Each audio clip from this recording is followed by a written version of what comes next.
अस्सलाम वालेकुम। Previous video में हमने रेज़र टूल में बैकग्राउंड रेज़र टूल को देखा था और उसमें हमारे पास जो पहला ऑप्शन था वो था सैम्पलिंग कंटिन्यूअस, उसको हमने देखा था। इस वीडियो में हम देखेंगे सेकंड ऑप्शन सैम्पलिंग वंस, कि इसमें क्या डिफरेंस है। प्रीवियस वीडियो में हमने ये टूल सैम्पलिंग कंटिन्यूअस को सिलेक्ट किया हुआ था, जिसमें क्या प्रॉब्लम आ रही थी कि जब हमारा प्लस का साइन हल्का सा नीचे की साइड पे अगर हम मूव करते थे तो ये नीचे के एरिया को भी डिलीट करना स्टार्ट कर देता था। तो इस प्रॉब्लम से बचने के लिए हम सैम्पलिंग वंस के ऑप्शन को सेलेक्ट कर लेंगे और अब जब हम प्लस को इवन हम अगर नीचे भी मूव करते हैं तो भी ये उस जगह को अरेज़ नहीं करता।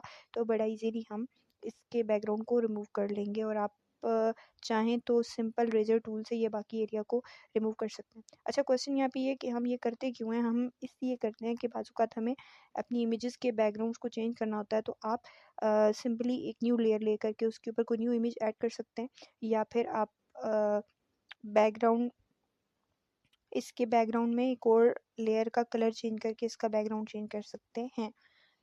तो इस तरीके से आप किसी भी इमेज का जो बैकग्राउंड है उसको रिमूव कर सकते हैं और अपनी मर्ज़ी के बैकग्राउंड से उसको रिप्लेस कर सकते हैं। Thank you.